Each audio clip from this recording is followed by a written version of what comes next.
हम यह हिजकिय्याल की भविष्यवाणी पढ़ेंगे। जब इंग्लिश में पढ़ेंगे किंग्स जेम्स वर्शन में से, हिंदी में पढ़ेंगे पीएसआई बाइबल में से।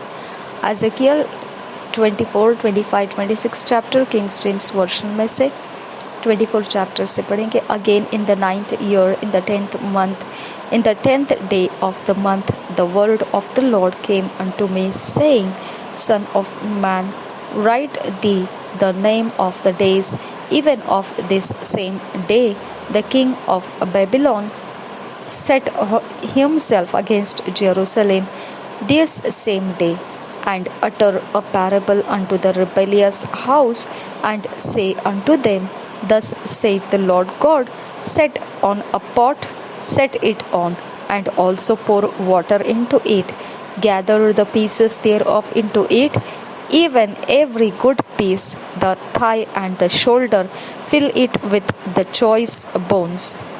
Take the choice of the flock, and burn also the bones under it, and make it boil well, and let them seethe the bones of it therein. Wherefore, thus saith the Lord God, Woe to the bloody city, to the pot whose scum is therein, and whose scum is not gone out of it. Bring it out, piece by piece. Let no lot fall upon it. For her blood is in the midst of her. She set it upon the top of a rock. She poured it not upon the ground to cover it with dust, that it might cause fury to come up to take vengeance. I have set her blood upon the top of a rock, that it should not be covered. Therefore, thus saith the Lord God, Woe to the bloody city! I will make the pile for fire great. Heap on wood, kindle the fire, consume the flesh, and spice it well, and let the bones be burned. Then set it empty upon the coals thereof, that the brass of it may be hot, and may burn, and that the filthiness of it may be molten in it, that the scum of it may be consumed. She hath wearied herself with lies, and her great scum went not forth out of her. Her scum shall be in the fire. In thy filthiness is lewdness, because I have purged thee, and thou wast not purged. Thou shalt not be purged from thy filthiness any more, till I have caused my fury to rest upon thee. I, the Lord, have spoken it. It shall come to pass, and I will do it. I will not go back, neither will I spare, neither will I repent. According to thy ways and according to thy doings shall they judge thee, saith the Lord God. Also the word of the Lord came unto me, saying, Son of man, behold, I take away from thee the desire of thine eyes with a stroke. Yet another shalt thou mourn nor weep, neither shall thy tears run down. Thy tears run down. Forbear to cry, make no mourning for the dead. Bind the tire of thine head upon thee, and put on thy shoes upon thy feet, and cover not thy lips, and eat not the bread of men. So I spake unto the people in the morning, and at even my wife died, and I did in the morning as I was commanded. And the people said unto me, Wilt thou not tell us what these things are to us, that thou doest so? Then I answered them, The word of the Lord came unto me, saying, Speak unto the house of Israel, Thus saith the Lord God, Behold, I will profane my sanctuary, the excellency of your strength, the desire of your eyes, and that which your soul pitieth, and your sons and your daughters whom ye have left shall fall by the sword. And ye shall do as I have done, ye shall not cover your lips, nor eat the bread of men. And your tires shall be upon your heads, and your shoes upon your feet. Ye shall not mourn nor weep, but ye shall pine away for your iniquities, and mourn one toward another. Thus Ezekiel is unto you a sign. According to all that he had done shall ye do. And when this cometh, ye shall know that I am the Lord God. Also, thou son of man, shall it not be in the day when I take from them their strength, the joy of their glory, the desire of their eyes, and that whereupon they set their minds, their sons and their daughters, that he that escapeth in that day shall come unto thee to cause thee to hear it with thine ears. In that day shall thy mouth be opened to him which is escaped, and thou shalt speak and be no more dumb, and thou shalt be a sign unto them, and they shall know that I am the Lord. 25 chapter 1st verse say, The word of the Lord came again unto me, saying, Son of man, set thy face against the Ammonites, and prophesy against them. And say unto the Ammonites, Hear the word of the Lord God. Thus saith the Lord God, because thou sayest, Aha, against my sanctuary, when it was profaned, and against the land of Israel, when it was desolate, and against the house of Judah, when they went into captivity. Behold, therefore I will deliver thee to the men of the east for a possession, and they shall set their palaces in thee, and make their dwellings in thee. They shall eat thy fruit, and they shall drink thy milk. And I will make Rabbah a stable for camels, and the Ammonites a couching place for flocks, and ye shall know that I am the Lord.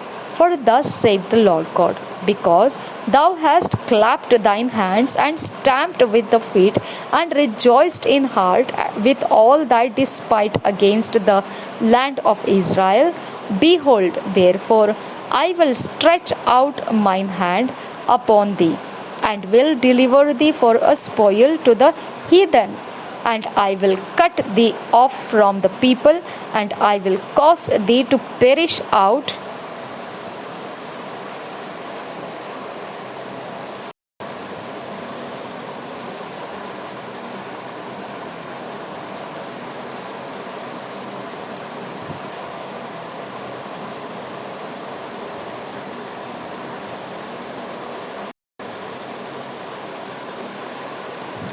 I will destroy thee, and thou shalt know that I am the Lord. Thus saith the Lord God, because that Moab and Seir do say, Behold, the house of Judah is like unto all the heathen. Therefore, behold, I will open the side of Moab from the cities, from his cities which are on his frontiers, the glory of the country, Beth Jeshimoth, Baal Meon, and Kiriathaim, unto the men of the east with the Ammonites, and will give them in possession, that the Ammonites may not be remembered among the nations. And I will execute judgments upon Moab, and they shall know that I am the Lord. Thus saith the Lord God, because that Edom hath dealt against the house of Judah by taking vengeance, and hath greatly offended and revenged himself upon them. Therefore, thus saith the Lord God, I will also stretch out mine hand upon Edom, and will cut off man and beast from it, and I will make it desolate from Teman, and they of Dedan shall fall by the sword. And I will lay my vengeance upon Edom by the hand of my people Israel, and they shall do in Edom according to mine anger and according to my fury, and they shall know my vengeance, saith the Lord God. Thus saith the Lord God, because the Philistines have dealt by revenge, and have taken vengeance with a despiteful heart, to destroy it for the old hatred. Therefore, thus saith the Lord God, Behold, I will stretch out mine hand upon the Philistines, and I will cut off the Cherethims, and destroy the remnant of the sea coast. And I will execute great vengeance upon them with furious rebukes, and they shall know that I am the Lord, when I shall lay my vengeance upon them. 26th chapter, 1st verse. And it came to pass in the 11th year, in the first day of the month, that the word of the Lord came unto me, saying, Son of man, because that Tyrus hath said against Jerusalem, Aha, she is broken, that was the gates of the people. She is turned unto me. I shall be replenished. Now she is laid waste. Therefore, thus said the Lord God, Behold, I am against thee, O Tyrus, and will cause many nations to come up against thee, as the sea causeth his waves to come up. And they shall destroy the walls of Tyrus, and break down her towers. I will also scrape her dust from her, and make her like the top of a rock. It shall be a place for the spreading of nets in the midst of the sea, for I have spoken it, saith the Lord God, and it shall become a spoil to the nations. And her daughters which are in the field shall be slain by the sword, and they shall know that I am the Lord. For thus saith the Lord God, Behold, I will bring upon Tyrus Nebuchadnezzar, king of Babylon, a king of kings, from the north, with horses, and with chariots, and with horsemen, and companies, and much people.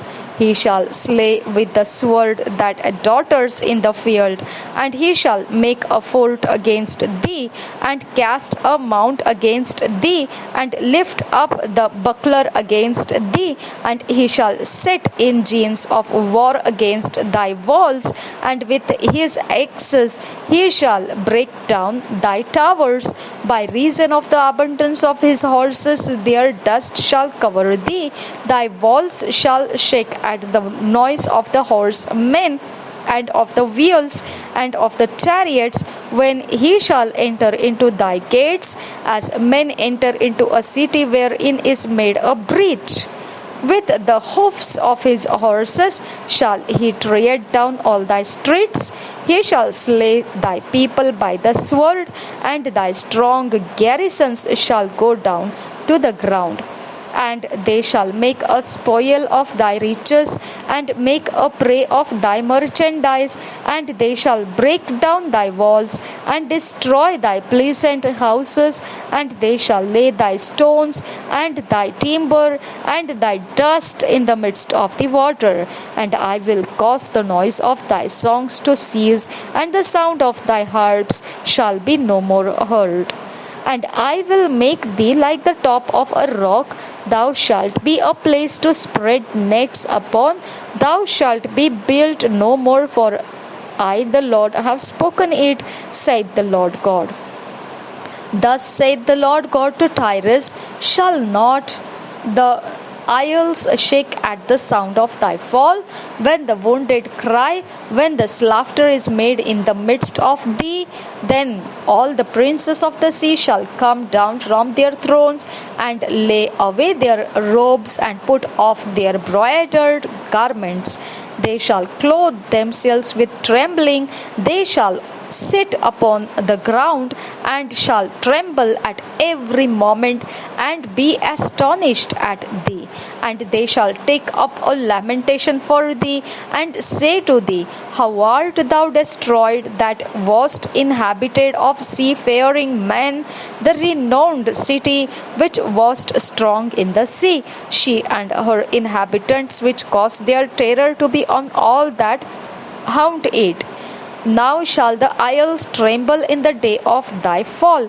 Yea, the isles that are in the sea shall be troubled at thy departure.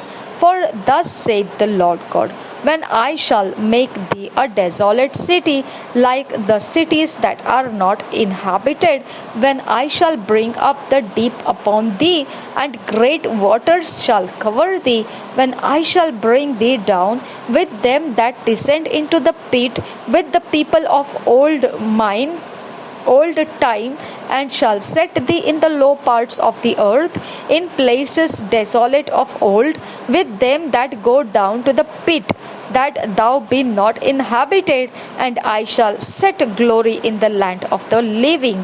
I will make thee a terror, and thou shalt be no more, though thou be sought for you, yet for yet shalt thou never be found again, saith the Lord God. यहेजकेल की भविष्यवाणी 24 अध्याय, 25 अध्याय, 26 अध्याय हम पढ़ेंगे BSI Bible में से हिंदी में। 24 अध्याय से पढ़ेंगे।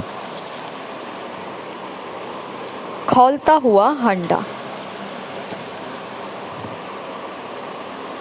24 अध्याय पहले वचन से। 9वें वर्ष के 10वें महीने के 10वें दिन को यहोवा का यह वचन मेरे पास पहुंचा। हे मनुष्य के संतान, आज का दिन लिख रख, क्योंकि आज ही के दिन बेबीलोन के राजा ने यरूशलेम घेरा है। इस बलवई घराने से यह दृष्टांत कहे, प्रभु यहोवा कहता है, हंडे को आग पर रख दो, उसे रखकर उसमें पानी डाल दो, तब उसमें जांघ, कंधा और सब अच्छे अच्छे टुकड़े बटोर कर रखो और उसे उत्तम उत्तम हड्डियों से भर दो। झुंड में से सबसे अच्छे पशु लेकर उन हड्डियों को हंडे के नीचे ढेर करो और उनको भली भांति पकाओ, ताकि भीतर की हड्डियां भी पक जाए। इसलिए प्रभु यहोवा यूं कहता है, हाय उस हत्यारी नगरी पर, हाय उस हंडे पर जिसका मोर्चा उसमें बना है और छूटा नहीं, उसमें से टुकड़ा टुकड़ा करके निकाल लो, उस पर चिट्ठी न डाली जाए, क्योंकि उस नगरी में किया हुआ खून उसमें है। उसने उसे भूमि पर डालकर धूल से नहीं ढांपा, परंतु नंगी चट्टान पर रख दिया। इसलिए मैंने भी उसका खून नंगी चट्टान पर रखा है कि वह ढंप न सके और कि बदला लेने को जलजलाहट भड़के। प्रभु यहोवा यूं कहता है, हाय उस खूनी नगरी पर मैं भी ढेर को बड़ा करूंगा और अधिक लकड़ी डाल, आग को बहुत तेज कर, मांस को भली भांति पका और मसाला मिला और हड्डियां भी जला दो। तब हंडे को छूछा करके अंगारों पर रख, जिससे वह गर्म हो और उसका पीतल जले और उसमें का मैल गले और उसका मोर्चा नष्ट हो जाए। मैं उसके कारण परिश्रम करते करते थक गया, परंतु उसका भारी मोर्चा उससे छूटता नहीं, उसका मोर्चा आग के द्वारा भी नहीं छूटता। हे नगरी, तेरी अशुद्धता महापाप की है। मैं तो तुझे शुद्ध करना चाहता था, परंतु तू शुद्ध नहीं हुई। इस कारण जब तक मैं अपनी जलजलाहट तुझ पर शांत न कर लूं, तब तक तो फिर शुद्ध न की जाएगी। मुझ यहोवा ही ने यह कहा है और वह हो जाएगा। मैं ऐसा ही करूँगा, मैं तुझे न छोड़ूंगा, न तुझ पर तरस खाऊंगा, न पछताऊंगा। तेरे चाल चलन और कामों ही के अनुसार तेरा न्याय किया जाएगा। प्रभु यहोवा की यही वाणी है। यहेजकेल की पत्नी की मृत्यु। 15 वचन से आगे। यहोवा का यह भी वचन मेरे पास पहुंचा, हे मनुष्य के संतान, देख मैं तेरी आंखों की प्रिय को मार कर तेरे पास से लेने पर हूँ, परंतु न तो रोना पीटना और न आंसू बहाना। लंबी सांसें ले तो ले, परंतु वे सुनाई न पड़े। मरे हुओं के लिए भी विलाप न करना। सिर पर पगड़ी बांधे और पाँवों की में जूती पहने रहना, और न तो अपने होंठ को ढांपना, न शोक के योग्य रोटी खाना। तब मैं सवेरे लोगों से बोला और सांझ को मेरी स्त्री मर गई। तब सवेरे मैंने आज्ञा के अनुसार किया। तब लोग मुझसे कहने लगे, क्या तू हमें न बताएगा कि यह जो तू करता है इसका हम लोगों के लिए क्या अर्थ है? मैंने उनको उत्तर दिया, यहोवा का यह वचन मेरे पास पहुंचा। तू इस्राएल के घराने से कहे, प्रभु यहोवा यूं कहता है, देखो मैं अपने पवित्र स्थान को जिसके गढ़ होने पर तुम फूलते हो और जो तुम्हारी आंखों का चाहा हुआ है और जिसको तुम्हारा मन चाहता है, उसे मैं अपवित्र करने पर हूँ। और अपने जिन बेटे बेटियों को तुम वहाँ छोड़ आए हो, वे तलवार से मारे जाएंगे। जैसा मैंने किया है वैसा ही तुम लोग करोगे। तुम भी अपने होंठ न ढांपोगे, न शोक के योग्य रोटी खाओगे। तुम सिर पर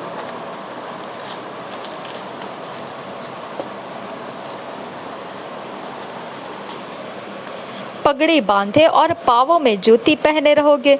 न तुम रोवोगे न छाती पीटोगे, वरन अपने अपने अधर्म के कामों में फंसे हुए गलते जाओगे और एक दूसरे की ओर कराहते रहोगे। इस रीति यह यज्ञ तुम्हारे लिए चिन्ह ठहरेगा। जैसा उसने किया ठीक वैसा ही तुम भी करोगे। जब यह हो जाए तब तुम जान लोगे कि मैं परमेश्वर यहोवा हूँ। हे मनुष्य के संतान, क्या यह सच नहीं कि जिस दिन मैं उनका दृढ़ गढ़, उनकी शोभा और हर्ष का कारण और उनके बेटे बेटियों जो उनकी शोभा, उनकी आंखों का आनंद और मन की चाह है, उनको मैं उनसे ले लूँगा, उसी दिन जो भाग कर बचेगा वह तेरे पास आकर तुझे समाचार सुनाएगा। उसी दिन तेरा मुंह खुलेगा और तू फिर चुप न रहेगा, परंतु उस बचे हुए के साथ बातें करेगा। इस प्रकार तो उन लोगों के लिए चिन्ह ठहरेगा और ये जान लेगा कि मैं यहोवा हूँ। अम्मोन के विरुद्ध भविष्यवाणी। 25 अध्याय पहले वचन से। यहोवा का यह वचन मेरे पास पहुंचा, हे मनुष्य के संतान, अम्मोनियों की ओर मुँह करके उनके विषय में भविष्यवाणी कर। उनसे कहे, हे अम्मोनियों, परमेश्वर यहोवा का वचन सुनो। परमेश्वर यहोवा यूं कहता है कि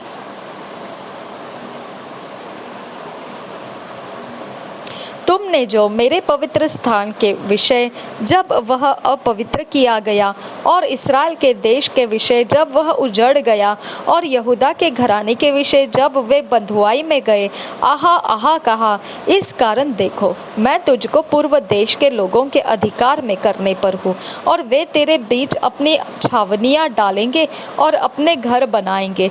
वे तेरे फल खाएंगे और तेरा दूध पिएंगे। मैं रब्बा नगर की ऊँटों के रहने और अम्मोनियों के देश को भेड़ बकरियों के बैठने का म्यान कर दूंगा। तब तुम जान लोगे कि मैं यहोवा हूँ, क्योंकि परमेश्वर यहोवा यूं कहता है, तुमने जो इस्राएल के देश के कारण ताली बजाई और नाचे और अपने सारे मन के अभिमान से आनंद किया, इस कारण देख मैंने अपना हाथ तेरे ऊपर बढ़ाया है और तुझको जाति जाति को लूट कर दूंगा और देश देश के लोगों में से तुझे मिटाऊंगा और देश देश में से नष्ट करूंगा। मैं तेरा सत्यानाश कर डालूंगा, तब तू जान लेगा कि मैं यहोवा हूँ। मोआब के विरुद्ध भविष्यवाणी। 8 वचन से आगे।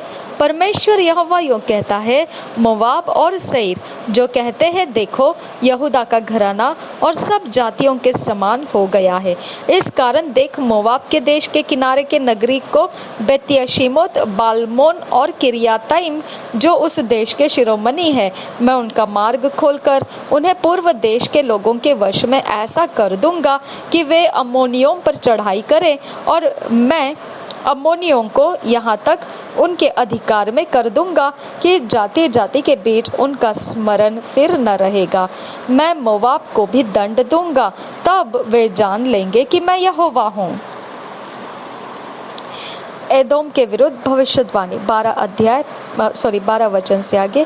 परमेश्वर यहोवा यूं भी कहता है, एदोम ने जो यहूदा के घराने में से पलटा लिया और उनमें बदला लेकर बड़ा दोषी हो गया है, इस कारण परमेश्वर यहोवा यूं कहता है, मैं एदोम के देश के विरुद्ध अपना हाथ बढ़ाकर उसमें से मनुष्य और पशु दोनों को मिटाऊंगा और तेमान से लेकर ददान तक उसको उजाड़ कर दूंगा और वे तलवार से मारे जाएंगे।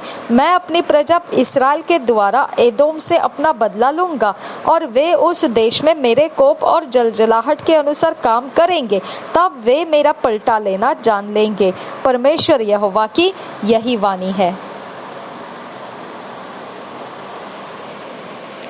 पलिश्तिया के विरुद्ध भविष्यवाणी। 15 वचन से आगे। परमेश्वर यहोवा यूं कहता है, क्योंकि पलिश्ती लोगों ने पलटा लिया वरन अपनी युग युग की शत्रुता के कारण अपने मन के अभिमान से बदला लिया कि नाश करे, इस कारण परमेश्वर यहोवा यूं कहता है, देख मैं पलिश्तियों के विरुद्ध अपना हाथ बढ़ाने पर हूँ और करेतियों को मिटा डालूंगा और समुद्र तीर के बचे हुए रहने वालों का नाश करूंगा। मैं जलजलाहट के साथ मुकदमा लड़कर उनसे कड़ाई के साथ पलटा लूंगा और जब मैं उनसे बदला ले लूंगा, तब वे जान लेंगे कि मैं यहोवा हूँ। सोर के विरुद्ध भविष्यवाणी 26 अध्याय पहले वचन से।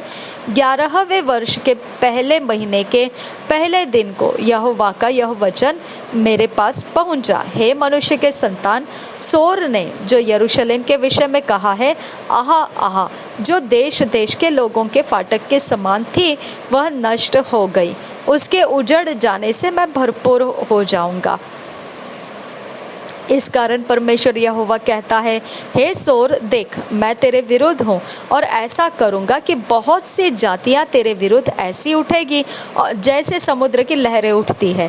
वे सोर की शहरपनाह को गिराएंगी और उसके गुम्मटों को तोड़ डालेगी, और मैं उस पर से उसकी मिट्टी खुरच कर उसे नंगी चट्टान कर दूंगा। वह समुद्र के बीच का जाल फैलाने ही का स्थान हो जाएगा, क्योंकि परमेश्वर यहोवा की यह वाणी है, और वह जाति जाति से लूट जाएगा। और उसकी जो बेटियां मैदान में है, वे तलवार से मारी जाएंगी।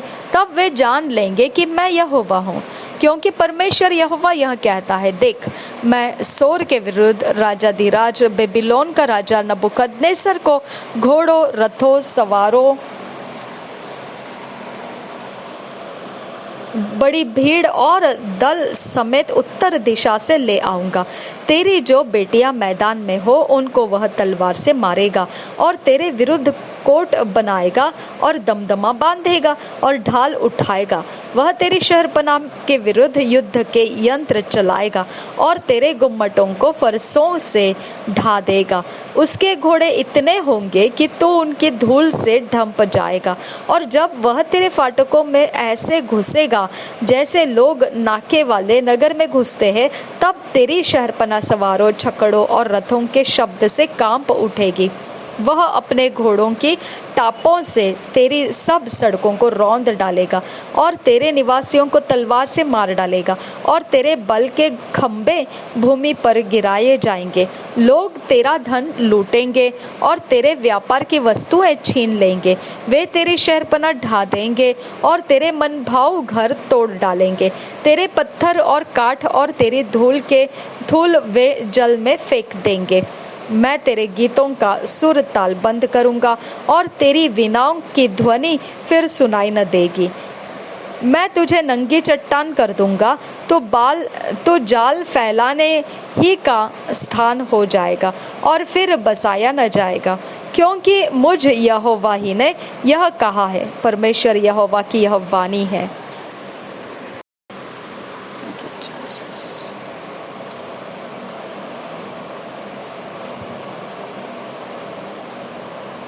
परमेश्वर यहोवा सोर से यों कहता है, तेरे गिरने के शब्द से जब घायल लोग कराहेंगे और तुझ में घात ही घात होगा, तब क्या टापू न कांप उठेंगे। तब समुद्र तटीय देशों के सब प्रधान लोग अपने अपने सिंहासन पर से उतरेंगे और अपने बागे और बूटेदार वस्त्र उतारकर थरथराहट के वस्त्र पहनेंगे।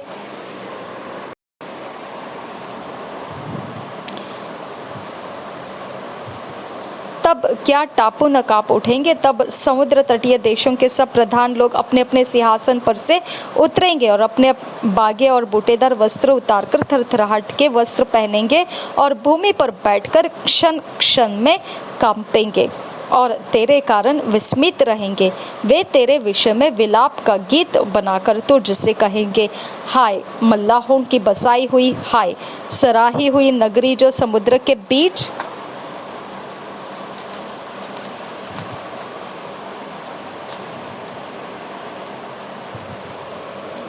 निवासियों समेत सामर्थी रही और सब टिकने वालों की डराने वाली नगरी थी। तो कैसी नाश हुई। तेरे गिरने के दिन टापू कांप उठेंगे और तेरे जाते रहने के कारण समुद्र के सब टापू घबरा जाएंगे, क्योंकि परमेश्वर यहोवा यों कहता है, जब मैं तुझे निर्जन नगरों के समान उजाड़ करूंगा और तेरे ऊपर महासागर चढ़ाऊंगा और तू गहरे जल में डूब जाएगा, तब गड्ढे में और गिरने वालों के संग मैं तुझे भी प्राचीन लोगों में उतार दूंगा, और गड्ढे में और गिरने वालों के संग तुझे भी नीचे के लोक में रखकर प्राचीन काल के उजड़े हुए स्थानों के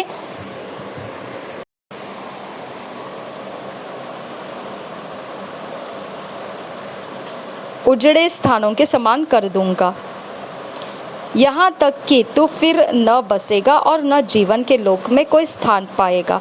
मैं तुझे घबराने का कारण करूँगा और तू भविष्य में फिर न रहेगा, वरन ढूंढने पर भी तेरा पता न लगेगा। परमेश्वर यहोवा की यही वाणी है। Thank you Jesus. पिता परमेश्वर, हम तुझे धन्यवाद देते हैं कि तूने हमारे जीवन के लिए जो परमेश्वर वचनों का रास्ता रखा था, उन वचनों को पढ़कर पिता हमारे ज्ञान बुद्धि समझ को तूने भर दिया है। और निश्चित है पिता, इसके बारे में तू हमें प्रकाशन देगा और इसके अंदर से भेद रहस्य हमें समझाएगा, ताकि परमेश्वर ये सिर्फ हम पढ़ने वाली बातें नहीं रहेगी, परंतु हम इसके अंदर से समझ को भी प्राप्त करेंगे, आत्मिक समझ को भी प्राप्त करेंगे। हम तेरा धन्यवाद करते हैं कि तू हमें ईश्वरीय रचना में ढलता हुआ लेकर जा रहा है, हमें फिट एंड फिक्स कर रहा है। नासरी यीशु के नाम में आमीन, आमीन, आमीन।